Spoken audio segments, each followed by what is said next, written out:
Halo teman-teman semuanya, selamat datang kembali di channel BEM Score Indonesia.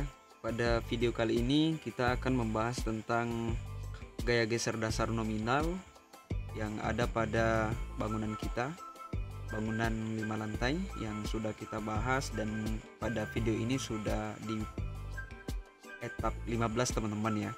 Jadi yang akan kita bahas adalah gaya geser dasar nominal, oke?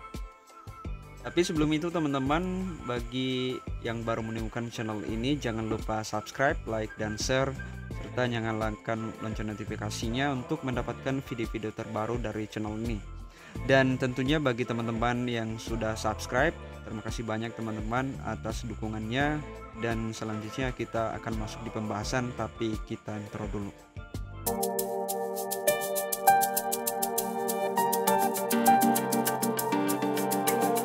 Oke, di sini teman-teman kita sudah membuka projectnya ya. Jadi kita sudah membuka projectnya. Di video sebelumnya di etap 14 kita buat kombinasi pembebanan. Selanjutnya di etap 15 ini kita akan membuat cek ya teman-teman ya. Kita cek gaya geser dasar nominalnya, dimana di gaya geser nominal ini kita harus pastikan ya bahwa gempa statik itu lebih kecil daripada gempa dinamiknya teman-teman. Nah, cara kita untuk melakukan pengecekan ini adalah kita harus running dulu teman-teman ya. Kita harus running dulu. Jadi bagi teman-teman yang belum running, kita harus running dulu ya, seperti ini.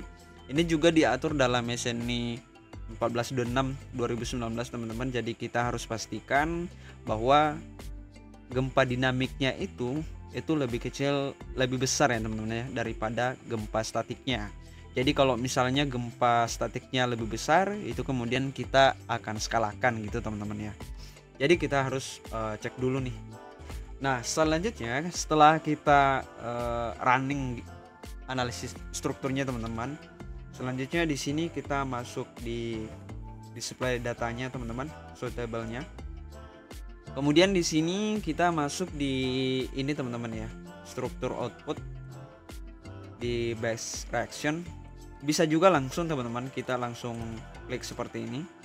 Kemudian kita oke, seperti ini teman-teman. Nah, oke. Maka di sini teman-teman itu akan muncul ya, akan muncul beberapa tabel, dan tentunya di sini kita hanya membutuhkan gempa dinamik dan statiknya gitu ya. Oke, di sini kita pilih base reaction gitu. Kemudian di output case-nya itu kita pilih EQX ya teman-teman ya. EQX, EQY, kemudian RSX, kemudian RC ya. Jadi 4 gempa ini dinamik dan statik masing-masing arah X dan arah Y itu kita gunakan dan itu kita bandingkan. Oke, kemudian itu kita apply teman-teman. Oke, kita apply, maka di sini kita mendapatkan nih, kita mendapatkan gaya gempa statik dan dinamiknya. Selanjutnya di sini kita ekspor ke Excel teman-teman ya. Oke, kita ekspor ke Excel, kemudian kita buka Excelnya seperti itu. Ini teman-teman. Oke. Selanjutnya di sini karena ada EQX 2 teman-teman ya, 3 malah. Di sini kita hapus aja yang 1 2 ya, seperti ini. Delete. Kemudian EQY-nya juga sama. Jadi kita hanya mengambil satunya aja seperti itu. Kemudian kita delete. Oke. Nah, secara jelas teman-teman ya, kita bisa rapikan dulu. Kita bisa rapikan. Oke. Nah, di sini teman-teman. Jadi tadi RSX ya, ini adalah gempa dinamik teman-teman. Kemudian ini bisa kita abaikan minusnya gitu. Ini juga bisa kita abaikan. Oke. Nah, oke. Jadi di sini EQX kasusnya ini teman-teman di project kita ini, dinamik X dan Y-nya itu sudah lebih besar dari statik teman-teman ya. Jadi ini sudah memenuhi ya. Ini sudah memenuhi. Kemudian misalnya nih kita punya masalah bahwa ternyata gaya gempa statiknya itu lebih besar ya. Itu lebih besar daripada dinamiknya. Maka di situ akan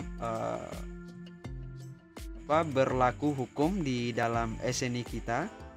Dalam SNI kita itu kita diarahkan untuk melakukan penskalaan gaya, teman-teman ya.